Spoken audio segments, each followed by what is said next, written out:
Good morning. Good morning, Bookeemonsters. Hello, loves. Welcome to Thursday. Here we are, Thursday, September 28th. My name is PK. This is Bookeemonsters. And for the next 25 minutes, we are going to be looking at the new releases. Today, we're going to be looking at Cozy Mysteries, but these are the new releases this week, Monday through Friday. And just so we know that what's out there because we are Bookeemonsters. Let's get started. Hey, Mary. Good morning, everyone. Happy Thursday. Getting ready for another show. Oh my goodness, you are. It is the busy season with Christmas coming up and so forth. I am so happy for you. It's going to go so well. Do you have enough stock? Crisp fall morning here in Virginia. Lovely. Yeah, we are in the 40s, I believe, this morning, and supposed to get up into the 60s. So we're cooling off a little bit. But it's still beautiful out, and I just love fall. Yeah, it says it's 43 out there. Brr. Gotta wear a jacket, but take it off by middle of the day. Update, currently reading The Running Grave. I'm on page 88. Killers of a Certain Age, listening, I'm at 75%. Murderbot, 22%. But my main book is The Running Grave. My mom wants to read the Kindle version now. She's ready for it. So it's difficult to have two people reading the same Kindle book on the same account because it keeps trying to switch to the person's page, and it's not your page, it's somebody else's page. So I have switched to the hardcover. Annalise, hello. Good afternoon, I think. Welcome. I'm so happy to see you here. Yes, indeed. Well, let's jump in. We are going to be looking at new releases this morning of cozies. And here we go. All right, coming out this week, Mistletoe and Murder to get into the season as we were talking about. This is by Diane Ashcroft. This one is a novella. It's only 56 pages. A swanky soiree, festive friends and foes, a murder under the mistletoe. Marge Kirkwood gets more than she bargained for at the Fenwater Association Christmas party, a bothersome blast from the past, and a corpse under a chandelier. I have a sneeze coming. Excuse me. Marge Kirkwood's friend Lois Stone is usually the one who stumbles across crimes that need solving, but not this time. Despite having to dodge a room full of mistletoe, Marge has high hopes for the Fenwater Association Christmas party. It has the makings of a great evening, one that she's spending in the company of her friends Lois and Bruce. Then an old high school admirer gets a bit too friendly before he drops dead under the mistletoe. Karma, it's a bitch. It's a sad end to the party and a worrying development for her ex-husband. Ted is suspected of the murder, and since Marge will not let her children's father spend Christmas in jail, she will have to find the real killer. And that is all the time we'll spend on that because it's just 56 pages. She's going to have to do it fast. Grave Wars. Perhaps a little bit more seasonal with Halloween. Novella length as well. This is 185 pages. This is by Gina Showalter and Jill Monroe. Jane Ladling presents the perfect fail-proof don't fall deeper in love with your boyfriend checklist. Remember the family curse? Check-ish. Keep your mind focused on his bid for sheriff. Check. Never find his competition debt in their home. Checkmate. For too long, Jane has lived in fear of a generational curse. Fall in love, lose the guy, marry him, and watch him die. Finally, guess you got to get some boy toys. Sorry. Finally, this quirky ray of sunshine is determined to experience all life offers. With the help of the world's most amazing guard cat, she preserves Garden of Memories, a landlocked cemetery and heaven on earth. At her side is the best ragtag team of friends in history. Plus, she's dating the tastiest snack in Aurelian Hills, Georgia, Protective Grump and future Sheriff Conrad Ryan. There's just one problem. Someone murdered Conrad's only opponent. Of course, like any expert amateur sleuth, Jane dives heart first into an investigation, except the hotter the leads, the colder the case. From feuding neighbors to secret blackmailers and a missing crime boss, reality proves stranger than fiction. As new buddies and old enemies emerge, Jane will stop at nothing to uncover the truth. And maybe, just maybe, she'll win her own campaign along the way, being crowned Miss Happily Ever After. Sorry, snark is on my side.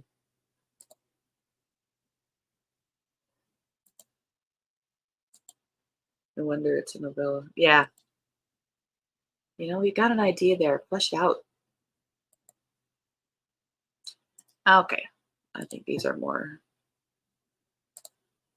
little bit more meaty. A Sluggish Murder by L. Adams. Kindle Unlimited, 7th in the Wildwood Witch mystery series. That's a bright color. Robin Wildwood might know the reason. She was chosen as head witch, but is she ready to rise to the challenge? Her grandmother's cranky ghost thinks not, and so do Robin's living family members, but at least she has the support of her squirrel familiar Tansy, her friends, and her new boyfriend Harvey. Demons aside, life is good. At least until the leader of the local flower club dies in suspicious circumstances, and a bizarre curse is unleashed on the town, causing monstrous slugs to wreak havoc in the gardens of Araminta's enemies. There seems to be a clear link between the curse and the murdered witch, but how can a dead woman have cursed half the town? Maybe that's why she's dead. Just saying. And why is there another red squirrel running around spying on her family? With demons knocking at her door, Robin has to pick her battles wisely, but even the head witch has little choice over her fate. If she doesn't solve the murder and stop the curse, she might lose her title before she ever gets the chance to prove herself against the demons. Very seasonal.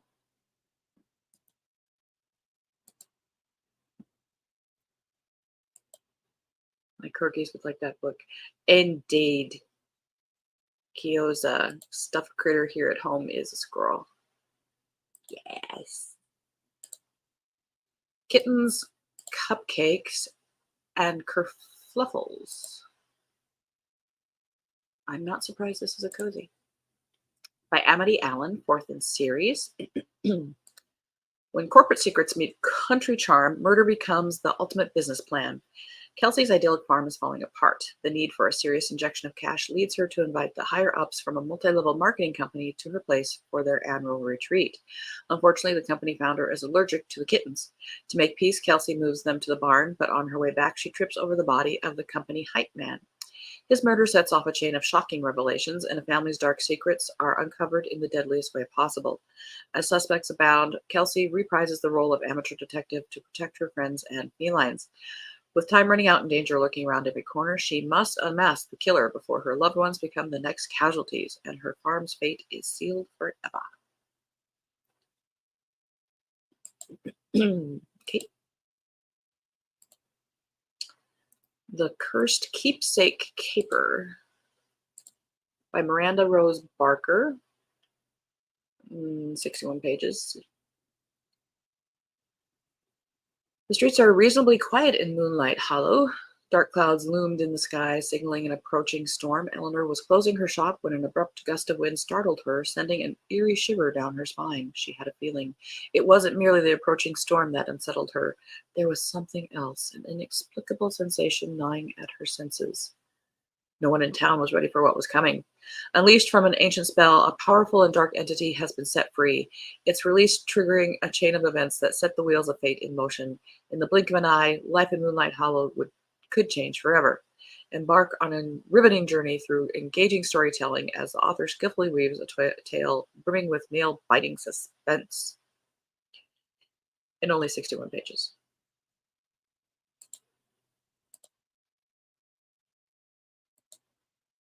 Tell that evil, be gone. And it was. Snarky. Oh my gosh. Coffee's required.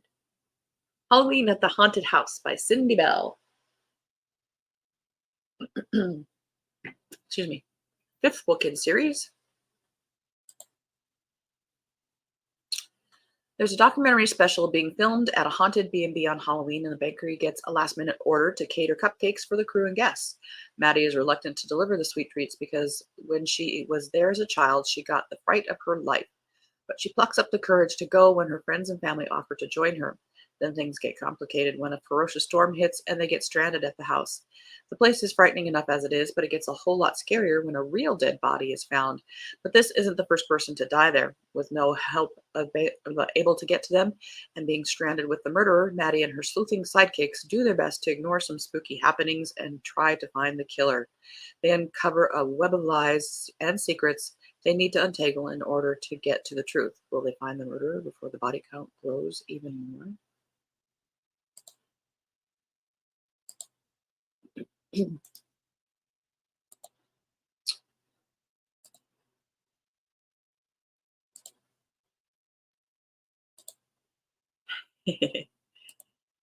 They must be hard up to find things to publish. 61 pages doesn't even make a novella. Surprised how many there seem to be. Well, a lot of these are Kindle Unlimited, which I think are independently published. So Amazon, aka self-published. To me, if you're writing something that's 61 pages, and then you're writing another 61 page book, and then another 61, put it all together and write one book. It's okay. All right. End rant. This has an adorable cover. A Furry Little Christmas by Lorian Berenson, a big name in cozy mysteries. All right. It's the most wonderful time of the year in Connecticut, but Melanie Travis and her brood of standard poodles finds surviving the holiday season deadlier than expected in these two cozy mystery holiday romps bundled together for your Yuletide pleasure. I started to read her books, 25 years ago, and she's still writing. Good for her. The perfect introduction to the delightful Berenson, this volume brings together two previously published novellas and 5 standard poodles set during Christmas in Connecticut. Wagging through the snow with a demanding teaching job and 5 poodles scampering around the house, Melanie Travis barely has energy for the upcoming Christmas rush. When an unexpected business venture leads to a dead body, Melanie must run through a flurry of likely suspects and muzzle a dogged murder in time, or she'll be next on someone's deadly list. And here comes Santa Paws. As Melanie attempts to deck the halls in a house overrun by pampered poodles, her event planner friend Claire is busy playing Santa for the wealthiest clientele on Connecticut's Gold Coast. But when Claire's stylish stint uncovers a dead body, Melanie and her nosy Aunt Peg dash into a dizzying investigation to rein in a sinister Kris Kringle before they're the next ones on someone's deadly wish list.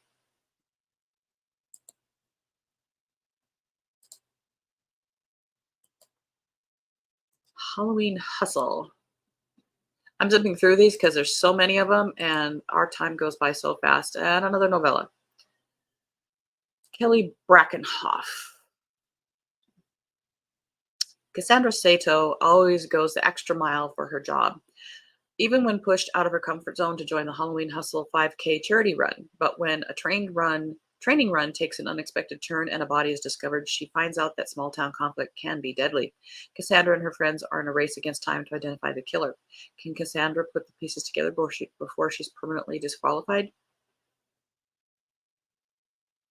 They always end on a question, and the question is always yes. Just saying. Bake, Batter, and Roll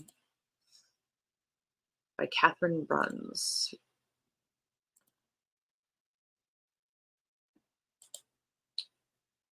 Full-time baker and part-time sleuth Sally Muccio has witnessed many bizarre events during her lifetime. This is 13th in series, so yes, she's seen at least 13.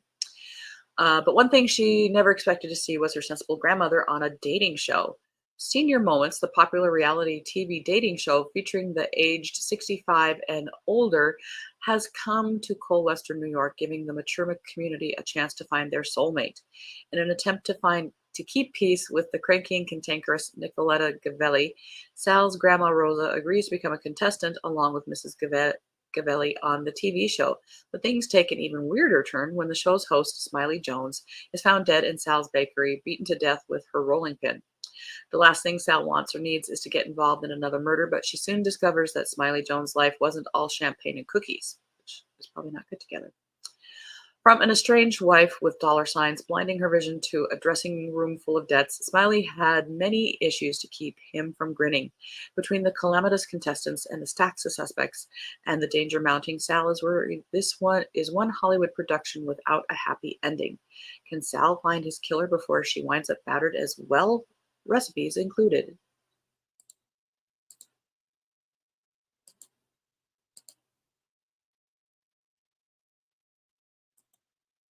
That is not a poodle on the cover. Indeed, it looks like a beagle, which I adore beagles.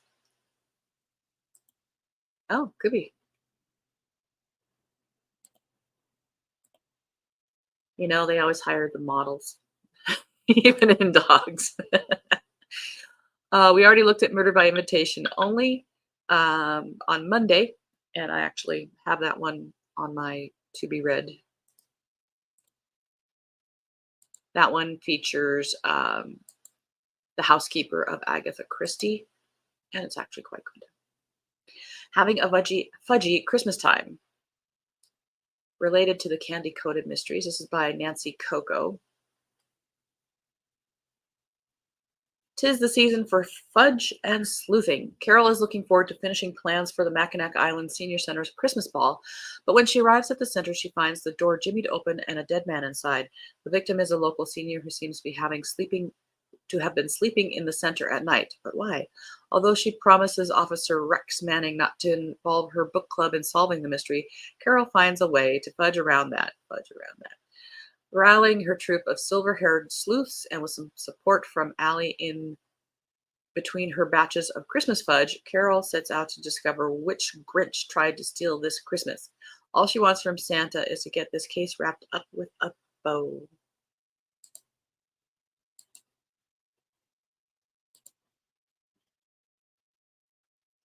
Quilt Complex. Southern Quilting Book number 19. Good morning, Kate. Hope everyone is well. You made it to live. Fantastic. Welcome. We appreciate that. We are looking at Cozy Mysteries today. The Cozy Mysteries being released this week. This is Quilt Complex by Elizabeth Craig, 19th in series. When a quilter unexpectedly perishes, it seems everyone has a quilt complex. In the picturesque village of Dappled Hills, the peacefulness is shattered when a local quilter is found murdered. Mona, known for her sharp tongue and penchant for stirring up drama, had made plenty of enemies in the tight-knit town, but who'd finally have enough of her shenanigans? As amateur sleuth Beatrice delves deeper into the case, she uncovers a web of secrets, lies, and motives. But just as she is closing in on the killer, another member of the quilting community is targeted. Can Beatrice solve the murder before the killer strikes again? And again and again? The Inn at Holiday Bay by Kathy Daly. 24th in series.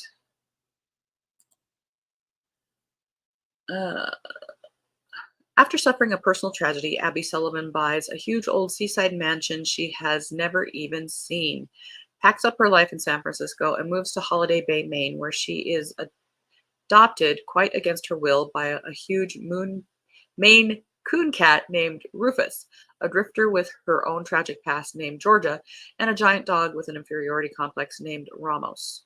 What Abby thought she needed was alone time to heal. What she ended up with was an inn she never knew she wanted, a cat she couldn't seem to convince to leave, and a new family she'd never be able to live without. In book 24 in the series, love is in the air as one of Holiday Bay's favorite couples decide to wed. Abby is determined to give her friends their perfect day in spite of a series of unfortunate events that prove to be almost more of a challenge than she can handle.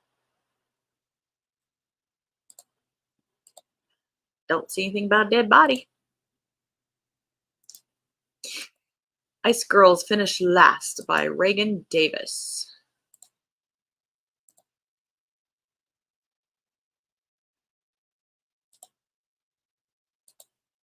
There are lots of food shops on Mackinac Island. Oh, I bet. I think my parents went there when they were younger. I've never been. That's a corgi, isn't it, Mary? Yes, a Pembroke corgi. Hooray!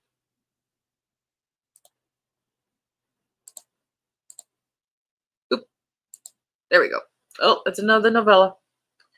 Uh, when Carla, her sister, and best friend happen upon a car wrapped around a tree on a dark, stormy night, they decide to take care of the amnesic accident victim and deliver her to safety. When they realize their biggest threat isn't inclement weather or flooded mountain roads, but an escaped serial killer known as the Ice Maker, they start to wonder about their mysterious passenger. Who is this mystery woman they found at the accident scene? Where is her purse, cell phone, and ID? Does she really have amnesia? Can they find their way to safety before they come face to face with the Ice Maker, or is it already too late? If you like humorous, cozy mysteries with a bit of small town Canadian life, a close group of fun, lovable characters, dogs, and cats, then there's something in this series for you. Now, novellas like this, I don't necessarily mind if it is part of a larger series and um, perhaps the author had an idea that wasn't fully developed, kind of a 1.5 kind of book that people might find and then be jump into the series for real. But those self-published ones that are just under 100 pages, written 24 times. I'm sorry, you're writing a book. Yeah, and read. Finding the Treasure by Marcia de Filippo. I'm saying that wrong. I apologize. This is second in series. But it says it came out on September 5th. Oh, they snuck one in on us.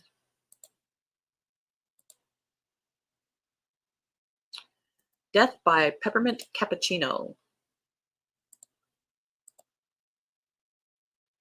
by Alex Erickson. Ah, here's a good one. 320 pages. 12th in series, The Bookstore Cafe Mysteries. Pine Hills, Ohio, bookstore cafe owner Chrissy Hancock has high hopes for this holiday season, but a Grinch with murder in mind is set to ruin the celebrations for everyone. Christmas has come to Pine Hills, and Chrissy's blooming relationship with Officer Paul Dalton has her in an especially festive mood. The cafe's new seasonal signature drink is a hit too, but not everyone shares the same holiday spirit. There are some loud complaints about businesses profiting off the season and losing focus on what Christmas is really about. And as if on cue, a shop owner who had been price gouging his customers is found dead after receiving a mysterious gift. Chrissy doesn't want to let the troubling events put a damper on the holiday, especially with her father and his girlfriend in town. But when other shop owners are targeted, she has no choice. She needs to wrap up this case quickly before one of her friends, or even Chrissy herself, ends up on a Grinchy killer's deadly gift list. Wow, how's that for timing? The alarm went off. All right. Tomorrow, we might do some more of the Cozy Mysteries, being Friday. We might also do a wrap up of Spy versus Spy and see what we're going to be doing in October. Not sure yet. Not sure. We'll see what it feels like. In the meantime, we are out of time. How do I get started here? How does it work? Maybe you can clarify the question a little bit, but just like Randy's show,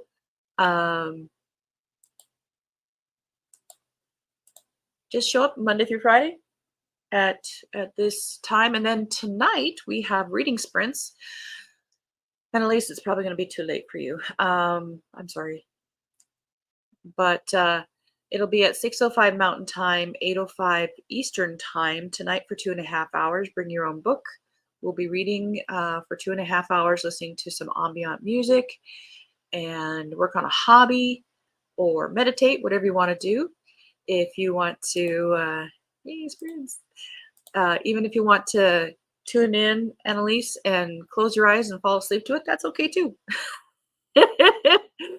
It's just listening to some very nice music, and we check in at the top of the hour and see how many pages we're doing. But so yep, tonight we'll have reading sprints. Tomorrow morning will be the wrap up for the week, and then Saturday afternoon will be reading sprints again at 1 o'clock Mountain Time, 3 o'clock Eastern time, and that will go for 5 hours. So if you got a good book, good big book like I do to read, I need that time.